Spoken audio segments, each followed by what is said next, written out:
Welcome to ஏமா TNPSC classes. நாம பார்த்தீங்கன்னாக்கா 2025 குரூப் 4க்காக டாப் 50 கொஸ்டின் பார்த்துட்டு இருக்கோம். அந்த வரிசையில் பார்க்கக்கூடிய கொஸ்டின் பார்த்தீங்கன்னா டெஸ்ட் நம்பர் 20. சத்யார்த்த பிரகாஷ் என்ற நூலின் ஆசிரியர் யார்? சத்யார்த்த பிரகாஷ் என்ற நூலின் ஆசிரியர் தயானந்த சரஸ்வதி. பாளையக்காரர்கள் ஆட்சி முறை என்பது வாரங்களை ஆட்சி செய்த எந்த காகதிய அரசர் காலத்தில் உருவானது? பாளையக்காரர் ஆட்சி முறை என்பது வாரங்களை ஆட்சி செய்த எந்த காகதிய அரசர் காலத்தில் உருவானது? பிரதாபருத்ரன். காந்தியடிகள் பீனிக்ஸ் குடியிருப்பை தென் ஆப்பிரிக்காவில் நிறுவிய ஆண்டு? காந்தியடிகள் பீனிக்ஸ் குடியிருப்பை தென் ஆப்பிரிக்காவில் நிறுவிய ஆண்டு 1905. அப்போ டால்ஸ்டாய் பண்ணை வந்து எப்போ கிரியேட் பண்ணாரு? கமெண்ட் பண்ணுங்க. டால்ஸ்டாய் பண்ணை வந்து எப்போ கிரியேட் பண்ணாரு? காந்தியடிகள் உப்பு சத்தியாகிரகத்தை மேற்கொண்ட நாள்?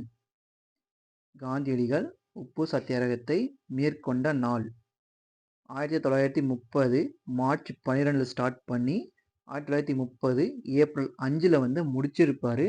ஆனால் உப்பு அள்ளியது எப்போன்னு கேட்டாக்கா அதுக்கு மறுநாள் 6ஆம் தேதி தான் பார்த்தீங்கன்னா உப்பு அள்ளி இருப்பாரு. அந்த டேட்ல தான் அவரை வந்து அரெஸ்ட் பண்ணியிருப்பாங்க. பிரிட்டனின் தொழிற்கட்சி மிகப்பெரிய வெற்றி பெற்று யார் பிரதமர் ஆனார்? பிரிட்டனில் தொழிற்கட்சி வெற்றி பெற்று யார் பிரதமர் ஆனார்? கிளமெண்ட் அட்லி. அவர் தான் நம்மளுக்கு வந்து சுதந்திரம் கொடுத்தவர். இந்தியாவின் திட்ட நேர தீர்க்கக்கூடான 82 டிகிரி 30 கிழக்கு தீர்க்க ரேகையானது எங்கு அமைந்துள்ளது? மிர்சாபூர். இந்த மிர்சாபூர் எங்க இருக்குன்னு சொல்லி கமெண்ட் பண்ணுங்க. மிர்சாபூர் வந்து எங்க இருக்குன்னு சொல்லி கமெண்ட் பண்ணுங்க. காரகோரம் கணவாய் எந்த மாநிலத்தில் அமைந்துள்ளது? காரகோரம் கணவாய் ஜம்மு அண்ட் காஷ்மீர். கட்ச் உயிர்கோள காப்பகம் எங்கு உள்ள மாநிலம்? குஜராத்.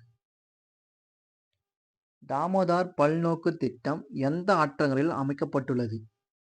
தாமோதார் பல்நோக்கு திட்டம் எந்த ஆற்றங்கரையில் அமைக்கப்பட்டுள்ளது? தாமோதார். குறிப்பாக கடுகு மற்றும் சூரியகாந்தி பற்றி குறிப்பிடும் புரட்சி என்ன? மஞ்சள் புரட்சி அப்படின்னு கேட்டாக்கா நம்ம எண்ணெய் அப்படின்னு சொல்லியிருப்போம். மஞ்சள் புரட்சி அப்படின்னு கேட்டா எண்ணெய் புரட்சின்னு சொல்லியிருப்போம். அந்த எண்ணெய் எதை மட்டும் குறிப்பா சொல்றாங்கன்னு கேட்டாங்க கடுகு மற்றும் சூரியகாந்தி இதை மட்டும்தான் குறிப்பா வந்து சொல்லுவாங்க. இதனுடைய எண்ணெய்களை மட்டும்தான் சொல்லியிருப்பாங்க. மஞ்சள் புரட்சி. பொருளியலின் தந்தை என்று அழைக்கப்படுவர்? பொருளியலின் தந்தை என்று அழைக்கப்படுவர் ஆடம் ஸ்மித். அன்பளிப்பு வரி என்பது நேர்முக வரி. வரிகள் என்பது எவ்வாறு செலுத்த வேண்டும்? கட்டாயமா வந்து கட்டிதான் ஆகணும் வரி. வனவிலங்கு பாதுகாப்பு சட்டம் இயற்றப்பட்ட ஆண்டு? வனவிலங்கு பாதுகாப்பு சட்டம் 1972. அது மூலியமா தான் புலிகள் பாதுகாப்பு சட்டம் 73. வேளாண்மை என்பது எந்த துறையை உள்ளடக்கியது? வேளாண்மை என்பது எந்த துறையை உள்ளடக்கியது? முதன்மை துறை. கிரிட்டினிசம் என்பது எந்த தாது குறைபாட்டால் ஏற்படுகிறது? குறிப்பா வந்து குழந்தைகளுக்கு வந்து வரும் இந்த கிரிட்டினிசம். அயோடின். பாஸ்டரைசேஷன் என்பதை உருவாக்கியவர் யார்? Louis Pasteur. வெறிநாய் கடிக்கு மருந்து கண்டுபிடித்தவர் யார்? கொஸ்டின் கமெண்ட் பண்ணுங்க. இந்த பாஸ்டரைசேஷன் கேட்டாக்கா இப்போ வந்து நம்ம வந்து ஃப்ரிட்ஜெலாம் கண்டுபிடிச்சிருக்கோம். அப்போ வந்து பார்த்தீங்கன்னா பாஸ்டரைசேஷன் என்பது என்ன? பால் வாங்குறோம். பாலை வந்து பார்த்தீங்கன்னா ஒரு குறிப்பிட்ட லெவலில் வச்சு பார்த்தீங்கன்னா ஹீட் பண்ணுவாங்க அடுப்பில். அதாச்சும் கேஸெல்லாம் இல்லாத காலத்தில் வந்து பார்த்தீங்கன்னா கொஞ்சம் குறிப்பிட்ட இதில் வந்து ஹீட் பண்ணிவிட்டு கொஞ்சம் காத்தார விட்டுட்டு அதை அப்படியே மூடி வச்சுருவாங்க. மூடி வச்சுட்டு பார்த்தீங்கன்னா மறுநாள் எடுத்து யூஸ் பண்ணுவாங்க. ஸோ அந்த பால் வந்து கெட்டு போகாமல் இருக்கும். ஆனால் நம்ம இப்போ என்ன பண்ணுறோம்? பதப்படுத்துகிற முறையில் வந்து பார்த்தீங்கன்னா ஃப்ரிட்ஜில் வச்சிடறோம். ஸோ அந்த முறைய வந்து அப்பவே யூஸ் பண்ணியிருக்காங்க. நாமளும் வந்து தமிழர்களும் யூஸ் பண்ணியிருக்கோம். அதுதான் பாஸ்டரைசேஷன். அத யூஸ் பண்ணவர் யாருன்னு கேட்டா, லூயிஸ் பாஸ்டர். வேட்டக்குடி வனவிலங்கு சரணாலயம் அமைந்துள்ள மாவட்டம். வேட்டக்குடி வனவிலங்கு சரணாலயம் சிவகங்கை. எறும்பின் கொடிக்கில் அமைந்துள்ள அமிலம். எறும்பின் கொடிக்கில் அமைந்துள்ள அமிலம் ஃபார்மிக் அமிலம். ஸோ குளவி இருக்கு இல்லையா? குளவியின் கொடிக்கில் இருக்கும் அமிலம் என்ன? சரி, அமிலமா காரமா? குளவியின் கொடிக்கில் இருப்பது அமிலமா காரமா அப்படின்னு சொல்லி கமெண்ட் பண்ணுங்க. சரிங்களா? கண்ணுறு ஒளியின் குறைந்த அலைநீளம் கொண்ட நிறம். கண்ணுறு ஒளியின் குறைந்த அலைநீளம் கொண்ட நிறம் ஊதா. விப்ஜிஆர்னு சொல்லி எழுதுறோம் நம்ம. வண்ணங்கள் வந்து பார்த்தீங்கன்னாக்கா 7 விதமா பிரியுது இல்லையா? அதை வந்து விப்ஜிஆர்னு சொல்லி சொல்றோம். நம்ம காலையில சூரிய உதயம் எத்தனை பேர் பார்த்துருக்கீங்க? காலையில டைம் சூரிய உதயம் அப்போ பார்த்தீங்கன்னாக்கா வானம், அந்த வானத்தில் இருக்கிற மேகக்கூட்டங்கள் வந்து பார்த்தீங்கன்னாக்கா ஃபர்ஸ்ட் ரெட் கலர்ல தெரியும். லைட்டாக அதுக்கப்புறம் பார்த்தீங்கன்னா ஆரஞ்சு கலரில் மாறும். லைட்டாக ஆரஞ்சு கலரில் வந்து மாறும். ஸோ அடுத்தது பார்த்தீங்கன்னாக்கா லைட்டாக எல்லோ கலரில் மாறும். பார்த்துருக்கீங்களா? யாராச்சும் பார்த்துருக்கீங்களா? அப்புறமா தான் பார்த்தீங்கன்னாக்கா கொஞ்சம் க்ரீனாக மாறி அப்படியே வந்து பார்த்தீங்கன்னா ப்ளூ கலர். நம்ம வானம் என்ன கலரில் தெரியுது? ப்ளூ கலர் வந்து தெரியும். ப்ளூ கலர் வந்து தெரியும். ஸோ அந்த நிறக்கதிர்கள் வந்து அப்படி தான் வரும். ஸோ அதனால தான் இதை வந்து ஃபார்மேட் வந்து விப்ஜிஆர்னு சொல்லி நம்ம கரெக்டாக இப்படி எழுதுறோம். அதிக அலைநீளம்னு கேட்டாக்கா ரெட்டு, குறைந்த அலைநீளம்னு கேட்டாக்கா வயலட். வயலட்னா ஊதா. இண்டிகோ வந்து பார்த்தீங்கன்னா இண்டிகோ கலரில் கருநில கலரில் அப்படின்னு கேட்டாக்கா நமக்கு இந்த மே மாத டைமில் வந்து தெரியும் வானம். மே மாத டைமில் பார்த்தீங்கன்னா டார்க் ப்ளூ அப்படின்னாக்கா இண்டிகோ கலரில் லைட்டாக இண்டிகோ கலரில் வந்து பார்த்தீங்கன்னாக்கா லைட்டாக தெரியும். சிந்துவெளியின் ஸ்ட்ரீடைட் உற்பத்தி மையம் இருந்த இடம். சிந்துவெளியின் ஸ்ட்ரீடைட் உற்பத்தி மையம் இருந்த இடம் தெற்கு ராஜஸ்தான். நாகநந்தா என்ற நூலின் ஆசிரியர். நாகநந்தா என்ற நூலின் ஆசிரியர் அர்ஷர். முகலாய பேரரசின் தொடக்க கால தலைநகரம் எது? முகலாய பேரரசின் தொடக்க கால தலைநகரம் எது? ஆக்ரா. நகரங்களில் சிறந்தது காஞ்சி என்று காஞ்சிபுரத்தை சிறப்பித்து கூறியவர். நகரங்களில் சிறந்தது காஞ்சி என்று காஞ்சிபுரத்தை சிறப்பித்து கூறியவர் காளிதாசர். வங்கப் பிரிவினையின் போது ரக்ஷா பந்தன் என்ற முறையை உருவாக்கியவர். வங்கப் பிரிவினை போது ரக்ஷா பந்தன் என்ற முறையை உருவாக்கியவர். 2024 குரூப் 4ல கேட்ட கொஷின் 7th புக்கில் வந்து இருக்குது. உங்களுக்கு 7th ஹிஸ்ட்ரி புக்கில் வந்து இருக்கும். ரவீந்திரநாத் தாகூர். அரசமைப்பு சட்ட வரைவு குழுவில் இடம்பெற்றிருந்த நபர்களின் எண்ணிக்கை. டிராஃப்டிங் கமிஷன் வந்து கிரியேட் பண்ணியிருப்பாங்க. அதில் வந்து பார்த்தீங்கன்னா இருந்த நபர்கள் அம்பேத்கர் ஹெட்டாக வச்சு பார்த்தீங்கன்னாக்கா 8 பேர் வந்திருப்பாங்க. ஒரு சில இடத்துல 7ன்னு சொல்லி கொடுத்துருப்பாங்க. 8 பேர் வந்திருப்பாங்க. 6லேயும் வந்து பார்த்தீங்கன்னாக்கா அந்த ஃபோட்டோ கொடுத்துருப்பாங்க. ஃபோட்டோ வந்து கொடுத்துருப்பாங்க. ஸோ அதுலேயும் 8 பேர் தான் இருப்பாங்க. +2 புக் எடுத்தீங்கனாலையும் அதுலேயும் பார்த்தீங்கன்னாக்கா அந்த வரைவுக்குழுவுடைய ஃபோட்டோ கொடுத்துருப்பாங்க. அதுலேயும் பார்த்தீங்கன்னாக்கா 8 பேர் தான் இருப்பாங்க. மக்களால் மக்களுக்காக மக்களே நடத்தும் ஆட்சி மக்களாட்சி என்று கூறியவர். மக்களால் மக்களுக்காக மக்களே நடத்தும் ஆட்சி மக்களாட்சி என்று கூறியவர் ஆபிரகாம் லிங்கம். தண்டனைகளிலிருந்து பாதுகாப்பு பெறும் உரிமை பற்றி கூறும் சட்டப்பிரிவு. தண்டனைகளிலிருந்து பாதுகாப்பு பெறும் உரிமை பற்றி கூறும் சட்டப்பிரிவு 21. நமது அரசமைப்பில் இடம்பெற்றுள்ள நாடாளுமன்றத்தின் ஈரவை ராஜ்யசபா, லோக்சபா என்பது எந்த நாட்டின் மூலாதாரம் கொண்டு உருவாக்கப்பட்டது?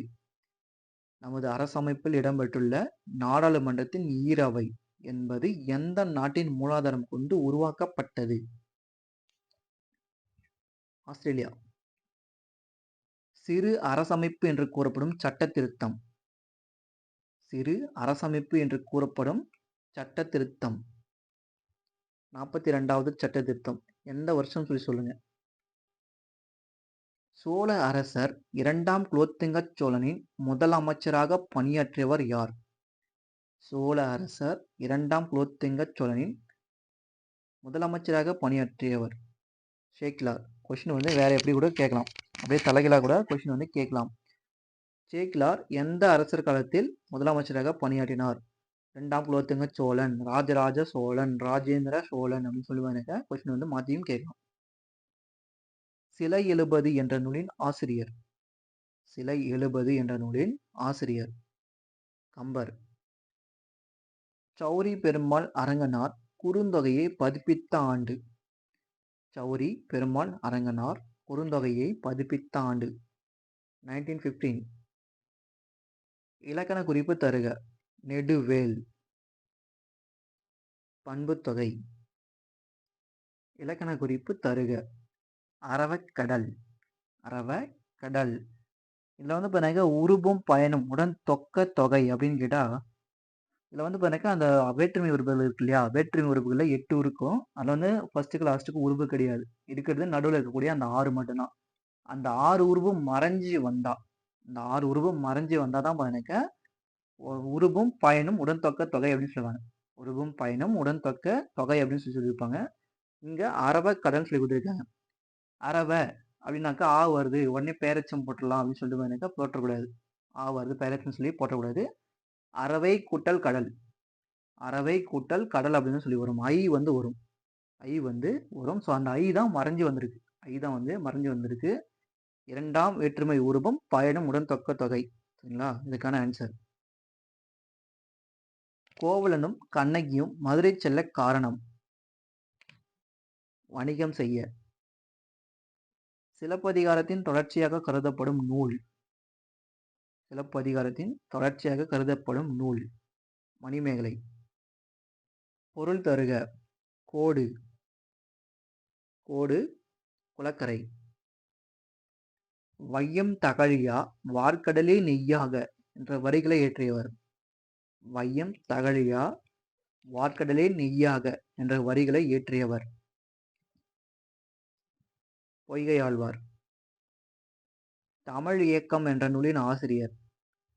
தமிழ் இயக்கம் என்ற நூலின் ஆசிரியர் பாரதிதாசன். பாரதிக்கு பின் கவிதை மரபில் திருப்பம் விளைவித்தவர். பாரதிக்கு பின் கவிதை மரபில் திருப்பம் விளைவித்தவர் நா. பிச்சமூர்த்தி. மகுடநிலா என்ற நூலின் ஆசிரியர். சோழநிலா, மகுடநிலா, மு. மேத்தா. சிறுகதை செல்வர் என்று அழைக்கப்படுபவர். சிறுகதை செல்வர் என்று அழைக்கப்படுபவர் புதுமை பித்தன். இப்போ ராபி சேதுபிள்ளை என்னன்னு சொல்லி அழைக்கிறாங்க, கமெண்ட் பண்ணுங்க. தமிழ் நாடக தந்தை என்று அழைக்கப்படுபவர். தமிழ் நாடக தந்தை என்று அழைக்கப்படுபவர். முன்ன கொஸ்டின் பார்த்துருக்கோம். தமிழ் நாடக மறுமலர்ச்சியின் தந்தை என்று அழைக்கப்படுபவர் கந்தசாமி. மறுமலர்ச்சியின் தந்தை என்று அழைக்கப்படுபவர் கந்தசாமி. வெறும் தமிழ் நாடக தந்தை என்று அழைக்கப்படுபவர் பம்மல் சம்பந்தனார். தமிழை உயர்தனி செம்மொழி என்று தன் பேச்சின் மூலம் முதலில் மெய்ப்பித்தவர் யார்? தமிழை உயர்தனி செம்மொழி என்று தன் பேச்சின் மூலம் முதலில் மெய்ப்பித்தவர் பரிதிமார் கலைஞர். தமிழில் முதலில் சதுர அகராதி என்ற அகரமுதலியை வெளியிட்டவர் யார்? தமிழின் முதல் அகராதி என்பது சதுர அகராதி. அதை வெளியிட்டவர் யார்? வீரமாமுனிவர். எதுவும் டபுள் கொஸ்டின். வாக்கியம் 1, வாக்கியம் 2 வந்து ஃப்ரேம் பண்ண முடியும். விளையும் பயிர் முளையிலே தெரியும் என்னும் பழமொழிக்கேற்ப கேள்வி அறிவில் சிறந்து விளங்கியவர் யார்? விளையும் பயிர் முளையிலே தெரியும் என்ற கேள்வி அறிவில் சிறந்து விளங்கியவர் யார்? ராமாமிர்தம் அம்மையார். 1949ஆம் ஆண்டு புற்றுநோய் நிவாரண மருத்துவமனை உருவாக்கியவர் யார்? புற்றுநோய் மருத்துவமனையை உருவாக்கியவர் யார்? முத்துலட்சுமி அம்மையார். 17 கீழ்கணக்கு நூல்களில் எந்த நூலாசிரியர் 2 நூலை இயற்றியுள்ளார்? 17 கீழ்கணக்கு நூல்களில் எந்த ஆசிரியர் 2 நூல்களை இயற்றியுள்ளார்? கனிமேதையர். கனிமேதையர் 17 கீழ்கணக்கு நூல்ல 17 மேல் கணக்கு நூல்ல வந்து பண்ணாக்க 2 நூல் எழுதியிருக்காரு அப்படின்னு சொல்லி கொஸ்டின் ஃப்ரேம் பண்ண முடியும். அக்செப்ட் என்பதன் தமிழ் சொல். அக்செப்ட் என்பதன் தமிழ் சொல் சம்மதி. அவ்வளோதாங்க. 50 கொஸ்டின் முடிஞ்சிச்சு. தேங்க்யூ ஃபார் வாட்சிங். தேங்க்யூ.